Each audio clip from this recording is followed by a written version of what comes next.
Em nome do Pai, do Filho e do Espírito Santo, amém. Caríssimos irmãos, nós estamos então celebrando o primeiro domingo da Paixão, em que a Igreja nos introduz no tempo da Paixão.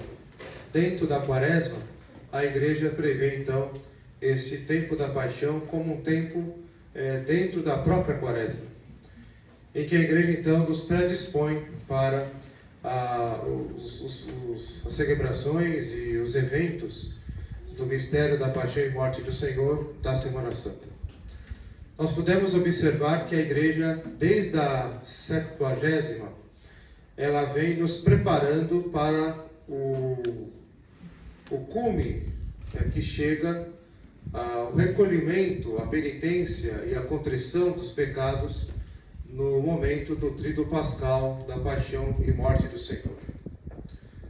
De forma que lá na 70ª, a Igreja nos predispôs, nos preparou espiritualmente a cada domingo do tempo da 70ª, em que a Igreja vai nos preparando para os exercícios da Quaresma, para que nós não chegássemos já na Quaresma e abraçando de vez todos os exercícios quaresmais, com todo o jejum dos 40 dias da Quaresma, as abstinências de carne às sextas-feiras, que na Quaresma, por causa do jejum, se reveste-se de uma penitência mais exigente, também os exercícios espirituais da meditação da Via Sacra, da Paixão do Senhor, as nossas resoluções penitenciais para a Quaresma, as resoluções de mudança de vida, de extirpação dos vícios e dos pecados, ou seja, a Quaresma é revestida de um intenso exercício espiritual, de um intenso recolhimento, de um verdadeiro e profundo espírito de penitência que é exigente. Então, com o tempo da 70ª, a Igreja foi nos preparando para, então, a Quaresma. Chegando na Quaresma, então, a Igreja nos prepara, de maneira que nos 40 dias, acomodando a nossa vida ao espírito de penitência, à dor dos pecados, nos acomodando ao sentido do jejum, da luta contra os nossos defeitos, a emenda de vida, a Igreja então vai nos introduzindo no mistério da Paixão. Chegando agora então, com esse primeiro domingo da Paixão, a Igreja nos introduz nos mistérios da Paixão do Senhor com este tempo da Paixão, que se dá com esta primeira semana, a primeira semana da Paixão, e depois com a segunda semana, que é a Semana Maior, a partir do segundo domingo da Paixão, que é o domingo de Ramos. A Semana Maior, que é chamada de Semana Maior porque é a Semana Santa. Esta aqui é a Semana Menor e depois a Semana Santa, a Semana Maior, por ser a semana do Tríduo Pascal, da morte, da Paixão, Morte e Ressurreição do Senhor. Pois bem, a Igreja então, nesse tempo aqui da Paixão, ela cobre, nesse primeiro domingo da Paixão, as imagens, os quadros, as relíquias expostas, os crucifixos das igrejas, como aqui em nossa capela, nós temos aí velado com pano roxo, com véu roxo, todas as imagens, quadros, tudo que, menos a Via Sacra. Por que exceto a Via Sacra? Porque na Via Sacra nós meditamos a Paixão do Senhor, que é o propósito deste tempo da Paixão. Nós meditamos cada estação da Paixão do Senhor na Via Sacra. Então não se cobre os quadros da Via Sacra, mas todo o restante se cobre. E nós vamos notar que daqui em diante, após nós velarmos a Igreja, velarmos as imagens e quadros, a Igreja vai num movimento de desvelamento dessas imagens e desses quadros, e dos crucifixos. Em primeiro lugar, a razão pela qual a Igreja ela vela com um pano roxo em sinal de penitência as imagens e os quadros. É porque nesse domingo, como nós ouvimos no Evangelho, nosso Senhor, ele é ameaçado de morte por apedrejamento. E nosso Senhor então se cobre com seu manto e cobrindo-se com seu manto, diante das pedradas que ele sabia que viria, elas não acontecem, mas ele sai dentre eles e se retira do templo. Em memória disso, em que a igreja já vê aí o início da paixão do Senhor, diante da tentativa dos judeus de ameaçá-lo de morte e externando o desejo de matá-lo, a igreja já vê aí, nesta passagem, então, o início da paixão do Senhor.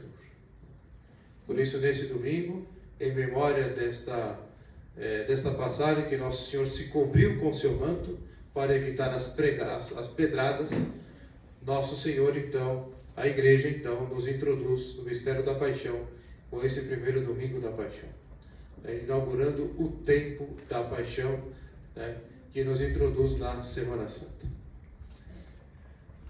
E a partir daqui, então, vai acontecendo paulatinamente um desvelamento dessas imagens, crucifixos e quadros presentes dentro do templo sagrado. De modo que na próxima sexta-feira agora, é uma festa das dores de Nossa Senhora, uma festa que é própria da sexta-feira da primeira semana da Paixão. E ela não é revestida de solenidade, de festividade. Ou seja, não é, por exemplo, o dia em que as paróquias, que sob o título de Nossa Senhora das Dores, fazem festa da padroeira. Não. É uma festa de Nossa Senhora das Dores, ou das Dores de Nossa Senhora, própria dessa Semana da Paixão, em que a igreja nos faz recordar sobre as 7 dores de Nossa Mãe Santíssima. Por isso, nessa sexta-feira próxima, nós desvelamos todas as imagens de Nossa Senhora das Dores. Para quê? Para que diante dela, os fiéis que meditam, então, na sexta-feira, em especial, o dia da paixão do Senhor, meditam a sua paixão, meditem, então, as dores de Nossa Senhora. Chegando na Sexta-feira Santa, na cerimônia das 15 horas, em que o sacerdote canta 3 vezes, eis o lenho da cruz, e o coro responde, vinde e adoremos, a cada vez que o padre canta, ele faz um desvelamento do crucifixo. E depois de desvelar o crucifixo, este é exposto à adoração do clero e à adoração dos fiéis, como prevê a liturgia. Então, a igreja nesse dia desvela todos os crucifixos. Depois, chegando no Sábado Santo, na Vigília Pascal, após o canto do Glória e ao tocar dos sinos, com exultação e alegria, porque é Páscoa, então a igreja desvela todas as imagens, todos os quadros, todas as relíquias expostas, toda a igreja é desvelada com um tom de alegria, de felicidade, de exultação, porque é a Páscoa do Senhor. De modo, caríssimos irmãos, que tudo isto nos mostra o quanto nós devemos vivenciar cada detalhe da Semana Santa. Não são informações exteriores e vagas, não. São aqui movimentos que a própria liturgia da igreja realiza e que nós devemos viver cada movimento deste no mistério da paixão, da morte e da ressurreição do Senhor. De modo, caríssimos irmãos, que meditando o Evangelho de hoje, Nosso Senhor tem um diálogo grave com os judeus, que, acusando Nosso Senhor de blasfêmia, eles revelam que, na verdade, eles, os judeus, são os grandes blasfemadores. Porque eles dizem que Nosso Senhor estava agindo sob o poder do demônio, acusando Nosso Senhor de blasfêmia, porque Nosso Senhor estava dizendo que Ele é Deus.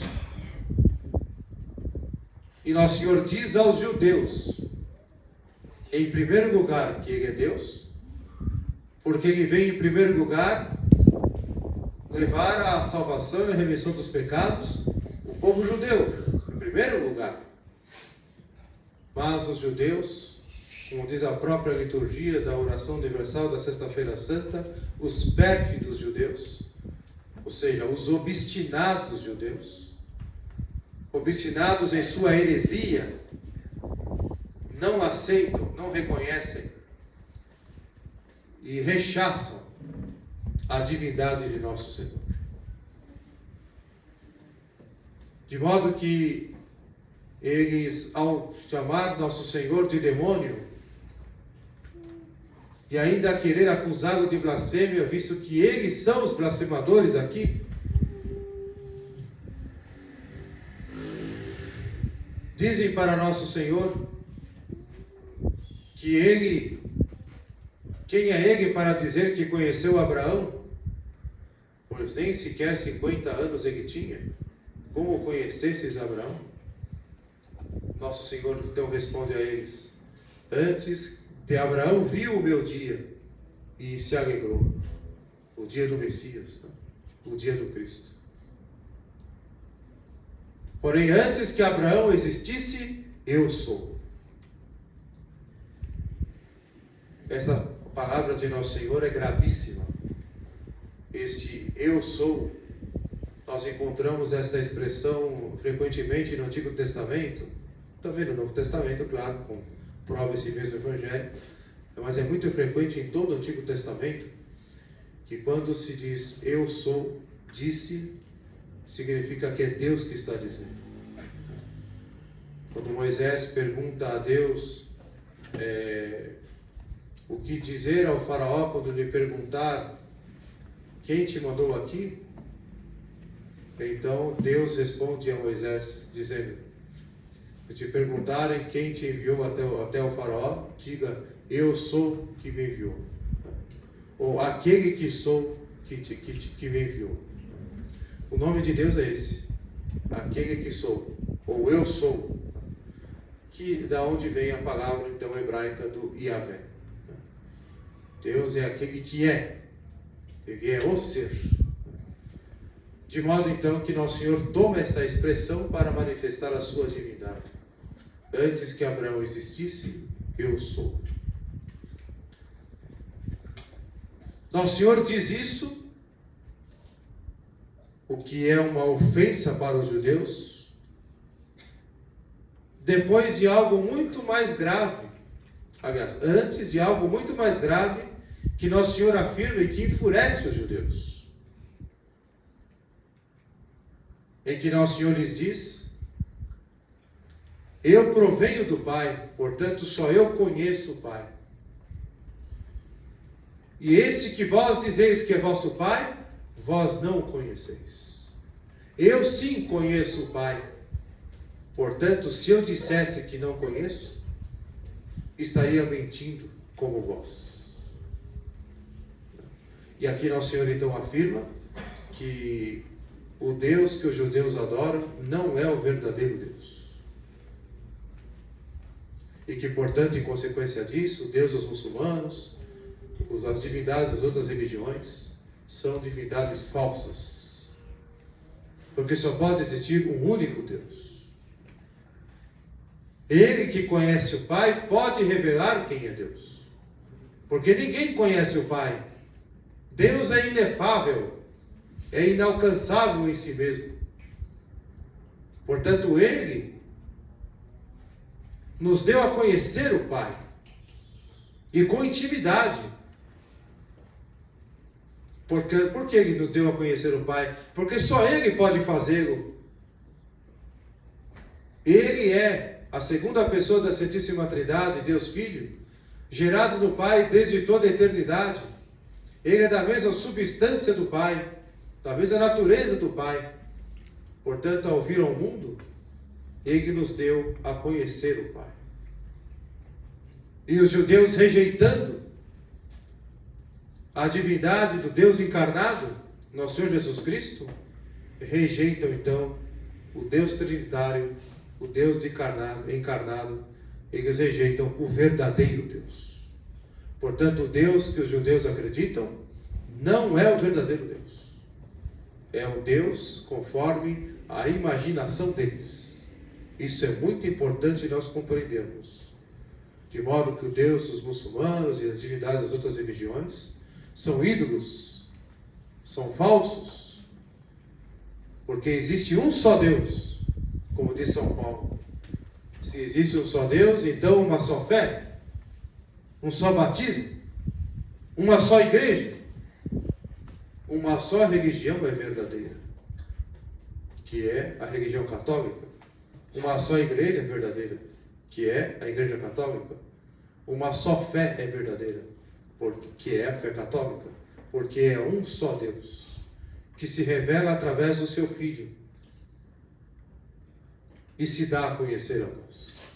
Os judeus rechaçaram nosso Senhor porque não aceitaram a sua divindade, e ao rechaçar nosso Senhor e desacreditar da sua divindade, eles permaneceram obstinados na sua heresia, na sua pertinácia.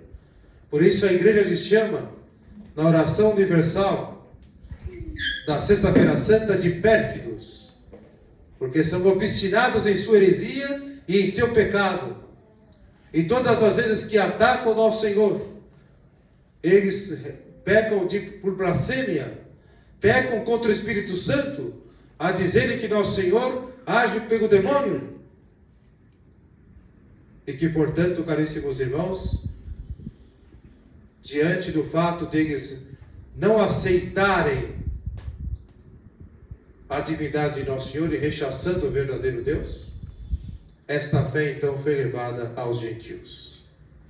Esta fé então foi levada até nós. Nós que somos gentios, não somos judeus. Nós somos das gentes, né? Das nações, dos povos. Então esta fé foi levada até nós. Mas eram para os judeus aceitarem nosso Senhor e eles, em primeiro lugar, serem inseridos na igreja pelo batismo. Então nós que aceitamos a fé e pedimos à igreja o batismo, fomos inseridos na igreja pela graça batismal. E professamos a fé no único e verdadeiro Deus. Deus que vós conheceis, o Deus que vós dizeis que conheceis, o Deus que vós dizeis que é vosso Pai, vós não conheceis. Diz nosso Senhor aos judeus. Não esqueçamos disso.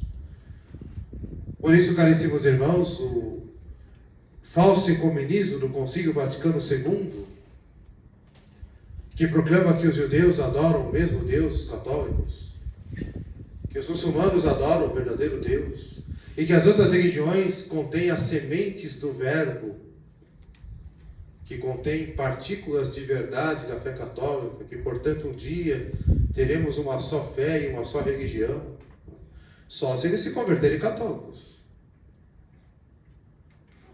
Ou seja, só nesse caso. De modo que este ecumenismo, do qual eles falam na igreja conciliar, é um falso ecumenismo, porque o verdadeiro ecumenismo é o ecumenismo entre os católicos. Então, caríssimos irmãos, o Deus que é adorado no protestantismo, mesmo professando a fé católica, mesmo professando a fé na divindade de nosso Senhor, é um Deus falso. Porque o protestantismo nega, por exemplo, a virgindade de Nossa Senhora, nega a pureza de Nossa Senhora. Se Nossa Senhora não é virgem, antes, durante e após o parto, e se ela não é pura, a imaculada, como os protestantes dizem que ela é uma pecadora como qualquer mulher, então, aquele que foi gerado no ventre dela, foi gerado no pecado, e gerado no pecado, não pode ser a vítima, a hóstia imaculada, entregue em sacrifício pela remissão dos pecados. Como que um pecador pode oferecer um sacrifício pelos pecados da humanidade de uma vez por todas? Ou seja, de uma maneira ou outra, estão negando a fé da divindade de nosso Senhor, porque ele é verdadeiro Deus e verdadeiro homem, e Deus não convive com o pecado. Então esse Deus que eles dizem que eles creem não é o verdadeiro Deus, porque Deus não poderia se encarnar no pecado. Então, ao negar a virgindade e a pureza de Nossa Senhora, eles estão negando a fé no verdadeiro Deus. Portanto, os protestantes não podem ser chamados de cristãos, porque eles não creem no verdadeiro Cristo, eles não creem no verdadeiro Deus. E assim também aqueles que estão na igreja conciliar, creem no Deus ecumênico, que é agora o que nós estamos vendo aí, nada mais o resultado do Deus da nova religião mundial, fruto do ecumenismo do Concílio Vaticano II. Um Deus, um ser superior, um arquiteto do universo dos maçons, uma energia superior, uma coisa que não se sabe como explicar, ou seja, um ídolo fabricado pelo homem, né? Um Deus do universo, como diz na própria Missa Nova, né? Bendito sejais, Senhor Deus do universo. Se Deus, então, ele fosse gerado, ou procedesse do universo, pode Deus proceder das coisas criadas, né? O universo é uma realidade criada, né? Então, esse Deus criado pelos homens, pela ideologia dos homens, pelo Concílio Vaticano II, é o Deus da Igreja Conciliar. Então, eles não adoram o verdadeiro Deus. Esta é a verdade. Porque não professam a fé católica e estão obstinados na sua heresia. Heresia que é toda e qualquer doutrina contrária àquilo que é revelado por nosso Senhor e definido pela Igreja no depósito da fé. Aquilo que está no catecismo. Por isso nós cremos no único e verdadeiro Deus. Quem é Deus? Diz o catecismo. Deus é o Espírito perfeitíssimo, é o Ser perfeitíssimo, Senhor e Criador de todas as coisas, ou Senhor e Criador do céu e da terra. É esse verdadeiro Deus que nós cremos. Então é daqui que nós partimos. Aqui nós vamos retificar a nossa inteligência, a nossa consciência, clarear a nossa fé, porque se nós estamos numa heresia, como da igreja conciliar, do protestantismo, do judaísmo, seja o que for, a heresia ecumenista do Concílio Vaticano II, então, nós não estamos adorando o verdadeiro Deus. Estamos adorando o ídolo, o falso Deus, pensando que somos católicos. Então, em primeiro lugar, nesse primeiro domingo da paixão, retificar a vida, retificar a inteligência, a consciência, a nossa fé, o nosso amor, a nossa adesão, a nossa vida entregue ao único e verdadeiro Deus revelado por nosso Senhor Jesus Cristo. Ele é Deus, Deus e homem verdadeiro. Nós adoramos, como diz o símbolo de Santo Atanásio, a um só Deus em três pessoas, ao Deus trinitário e ao Deus encarnado, ao Deus que se fez homem. Este é o verdadeiro Deus, rejeitado pelos judeus, rejeitado pelos protestantes, rejeitado por todos os homens. De modo então, caríssimos irmãos, que partindo daqui, nós então podemos entrar com o coração aberto, com toda a convicção, nos mistérios da paixão do Senhor na Semana Santa. De modo que nós meditamos sobre o Deus que se fez carne, cuja carne foi concebida pelo Espírito Santo no ventre puríssimo de Nossa Senhora para ser oferecida como uma hóstia santa, uma hóstia imaculada, uma hóstia pura, como diz o cânon da missa, oferecida em sacrifício cruento para a remissão dos nossos pecados. Então aqui nós entramos no mistério da paixão e morte do Senhor, em que a igreja vai nos introduzindo então nesse mistério da paixão, nesse primeiro domingo da paixão, cuja meditação e contemplação se intensifica e se aprofunda na Semana Santa. De modo então, caríssimos irmãos, que devemos meditar e contemplar no mistério da morte do Senhor, da paixão e morte do Senhor, a sua manifestação extrema de amor infinito por nós. Deus, na sua paixão e morte de seu Filho, manifesta todo o seu amor por nós. toda a sua capacidade de sofrer, de sacrificar-se por nosso amor. Ele que já nos amava desde toda a eternidade, mesmo antes de existirmos. Ele já nos queria e nos amava, por isso que existimos. E mesmo depois da queda do pecado original, Deus nosso Senhor, que deveria, por justiça, nos condenar a todos ao fogo do inferno, o que não seria uma impiedade da parte de Deus, não, seria um ato de justiça.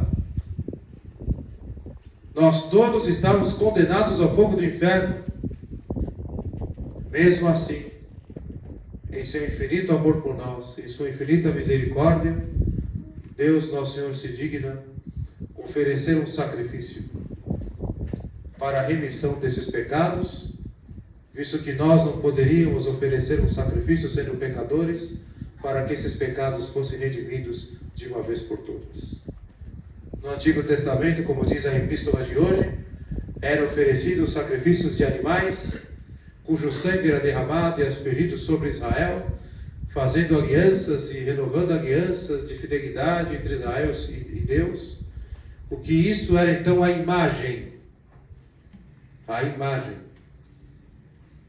do único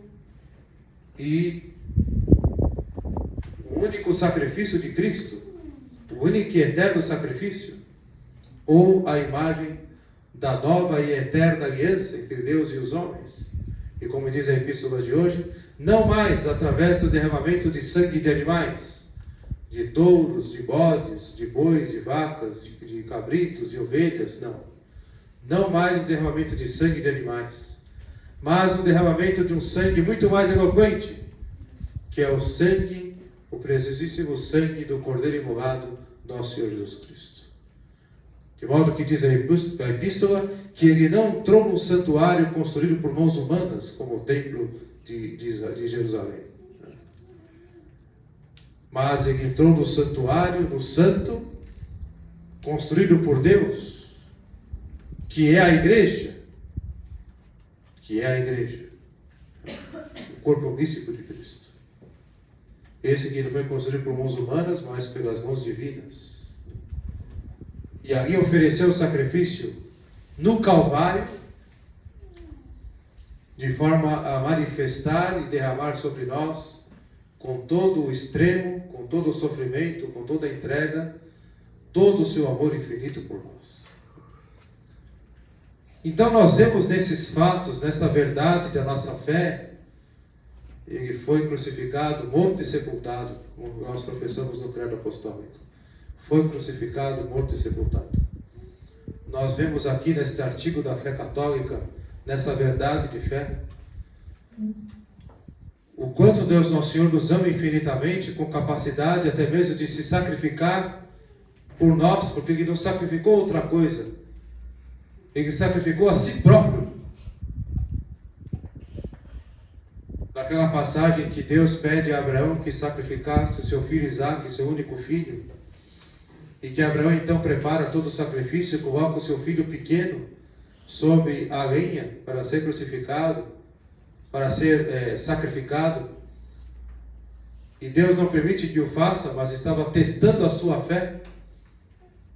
Comenta São Paulo que Deus não permitiu que Abraão sacrificasse o seu único filho, mas o próprio Deus sacrificou o seu Filho unigênito por amor de nós.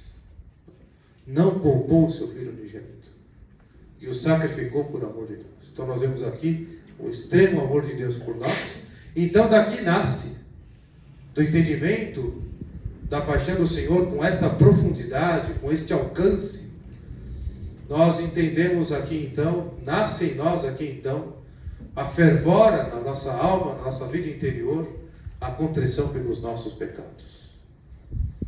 Então aqui nós compreendemos o verdadeiro sentido da paixão do Senhor e o motivo da paixão.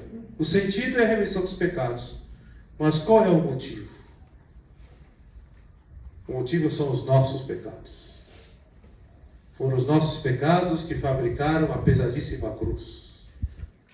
Aquela cruz de madeira não é só o peso da madeira, o peso do madeiro. A cruz pesada de Nosso Senhor não era o peso físico do madeiro. O peso da cruz do Senhor é o peso dos nossos pecados, dos meus pecados. O que produziram suas chagas, suas 5 chagas, adoradas chagas, foram os meus pecados. Os pregos que lhe pregaram na cruz são os meus pecados. A lança que feriu o seu lado são os meus pecados que feriram o seu lado. E aquele corpo foi totalmente imolado, morto por nós. Nosso Senhor não se poupou em nada. Poderia ter se poupado desde o primeiro momento em que foi preso. Poderia até ter evitado a sua prisão. Mas ele, com passos firmes, entrou em Jerusalém, como nós celebraremos no próximo domingo de Ramos. Ele entrou em Jerusalém, decidido a fazer a vontade do Pai. E ali, então, ele não se poupou em nada. Nem se defendeu em sua causa. Simples argumento de Nosso Senhor já desmontaria tudo. Toda a trama dos judeus para matá-lo. Nosso Senhor não se poupou em nada. No alto da cruz, em que poderia beber vinagre misturado com fel para amortecer as dores e ter uma morte um pouco mais confortável, Nosso Senhor não aceitou esse conforto do fel, apenas pediu água. Tenho sede, que é uma das 7 santíssimas palavras de Nosso Senhor na cruz. Pediu água, não para refrescar a sua boca, pediu água para viver mais, para sofrer mais. Pediu água para viver mais e sofrer mais. Não se poupou em nada. E derramou todo o seu preciosíssimo sangue por amor de nós.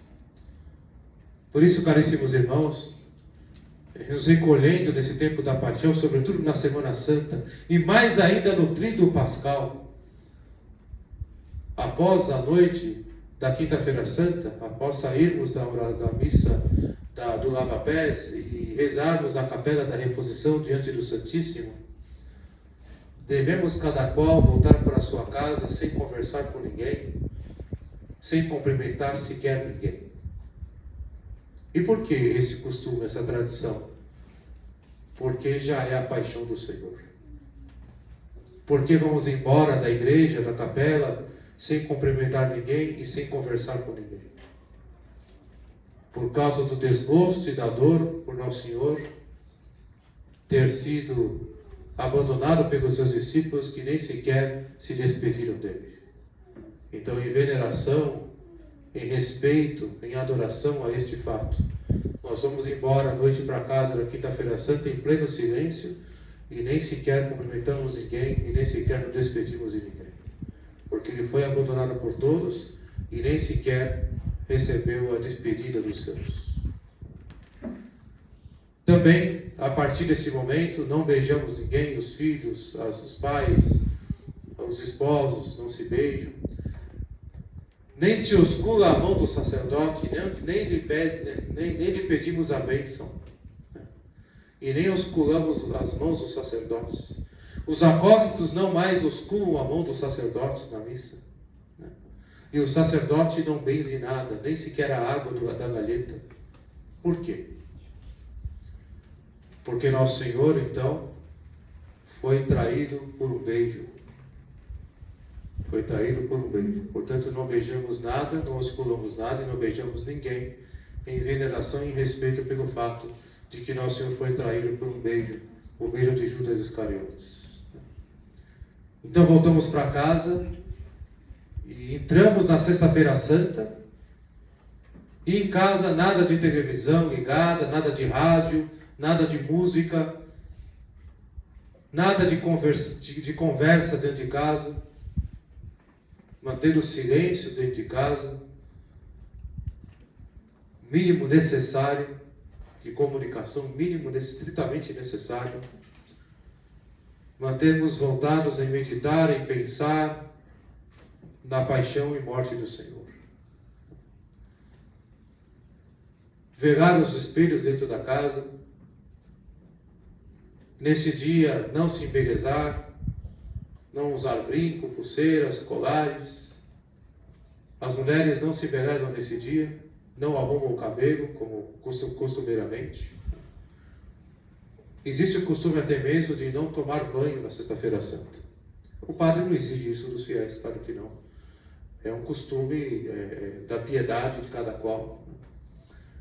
As pessoas, na tradição dos católicos, costume da Sexta-feira Santa é tomar um bom banho na Quinta-feira Santa à noite para ir à missa do lava-pés, e na sexta-feira nem sequer tomar banho.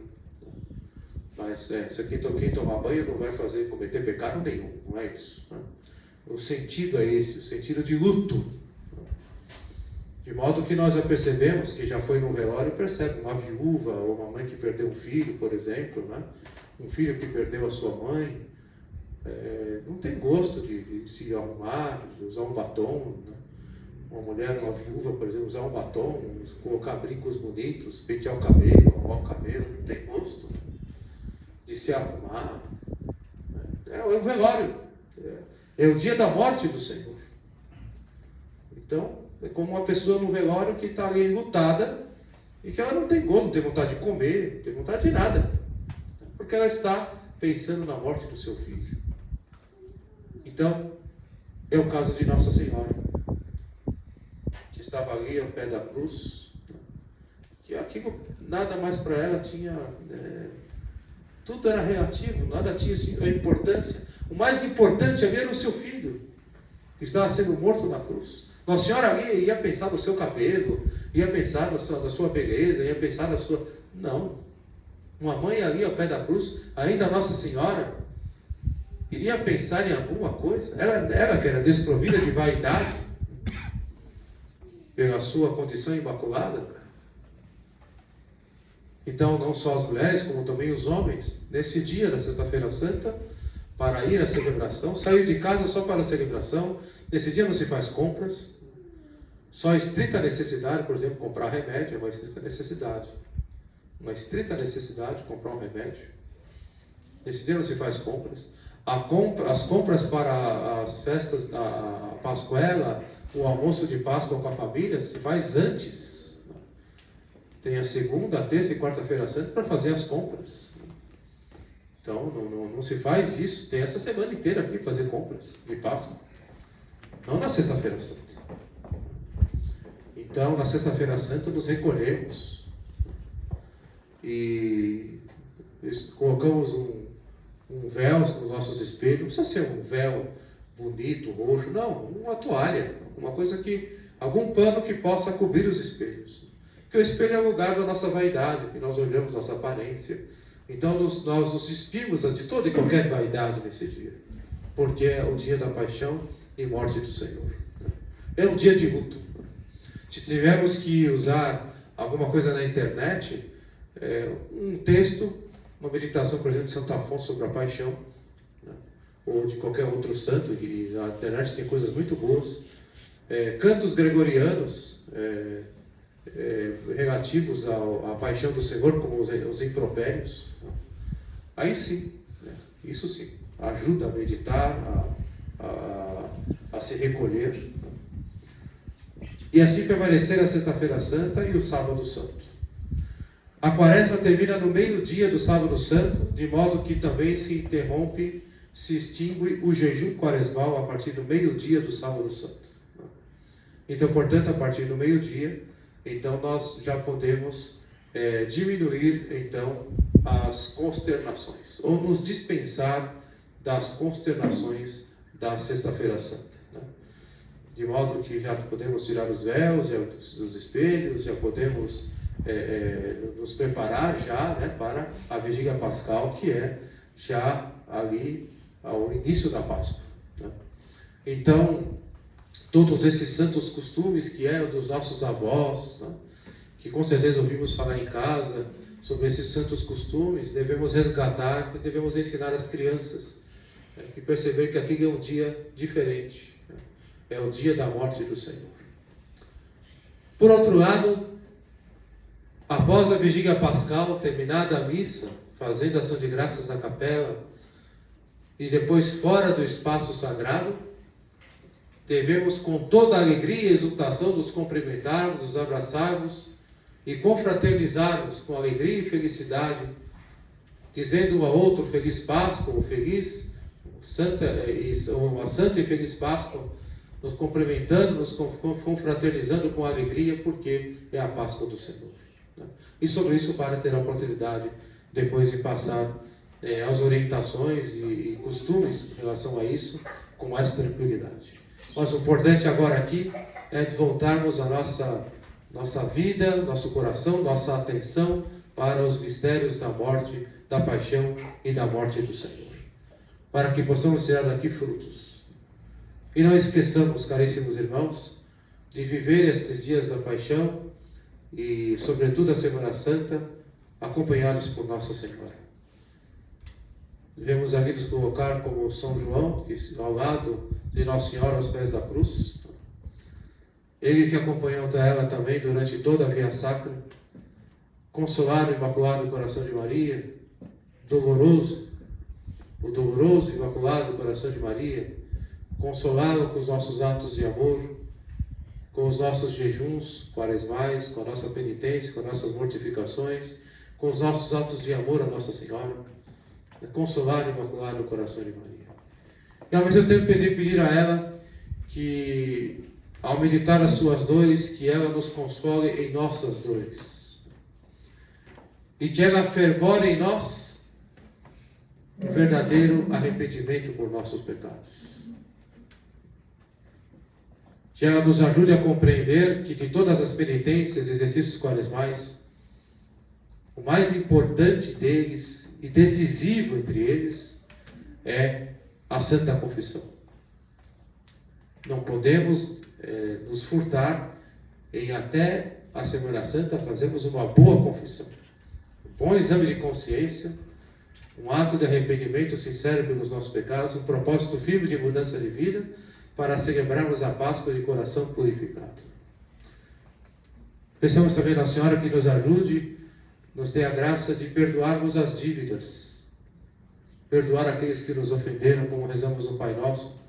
O Senhor nos ensinou: perdoai as nossas dívidas, como nós perdoamos aos nossos devedores. Vamos perdoar as dívidas, vamos nos reconciliar, vamos pedir perdão para quem nós ofendemos, vamos perdoar aqueles que nos ofenderam. É a hora, esse tempo agora, a hora de perdoar as dívidas. Aproveitemos esse tempo da graça que nosso Senhor nos dá para chegarmos na Páscoa com o coração leve, com o coração puro, com o coração em paz, na comunhão com Deus, que só o sacramento da confissão pode nos conferir. Quem se nega a se confessar para a Páscoa do Senhor está desgraçadamente fazendo com que a remissão dos pecados seja um ato em vão. Tudo que nosso Senhor sofreu por nós para nos beneficiar com o batismo, que apaga o pecado original e os possíveis pecados pessoais, e o sacramento da confissão, que absolve os pecados cometidos após o batismo, e portanto derrama sobre nós todos os efeitos da remissão dos pecados que provém do santo sacrifício do Senhor. Quem se nega a isso obstinadamente não é um verdadeiro católico. Está fazendo com que a redenção dos pecados seja um ato em vão. Está negando aquilo que nosso Senhor está nos oferecendo de graça. De graça. Temos padre, temos confessionário, temos doutrina, temos tudo para fazer a nossa confissão. Portanto, nós não podemos nos furtar a esse dever, que é um preceito da igreja, a comunhão pascal e a confissão pascal. Depois o padre vai passar informações ainda esta semana mais precisas sobre isso. É um dever, é um preceito da igreja. Mas, muito além do preceito, deve estar interiormente a nossa convicção em nos beneficiar da remissão dos pecados, do sacramento da confissão, nos preparando então para celebrarmos a Páscoa com todos os seus frutos, com todas as suas graças e com todas as suas bênçãos. Ou seja, sem a confissão sacramental não acontece nada. Podemos conhecer muito de doutrina, podemos conhecer muito da moral católica, conhecer a história da igreja, podemos ter muitas razões em relação à crise da igreja, mas sem a confissão, se não se confessar, sinceramente, fazer uma boa confissão para a Páscoa, então não está acontecendo nada. Nós estamos nos enganando, porque não vamos enganar a Deus, estamos nos enganando. Então peçamos a Nossa Senhora, ao contemplar as suas dores, nós que queremos fazer companhia para ela nesses dias, que ela também faça companhia para nós, que nos dê a graça de fazer um bom exame de consciência, um sincero ato de arrependimento dos pecados e um bom propósito de mudança de vida, nos acusando dos nossos pecados na confissão e recebendo a remissão dos pecados pela absolvição sacramental. Então pensamos a Nossa Senhora então que nos ajude nesses dias a vivermos bem cada momento, cada movimento, cada liturgia, cada oração, cada prece, cada meditação, cada pormenor desses dias da paixão, para que então possamos ter aqui frutos para uma vida toda nova, para celebrarmos a Páscoa com toda exultação e com verdadeira alegria. Louvado seja o nosso Senhor Jesus Cristo.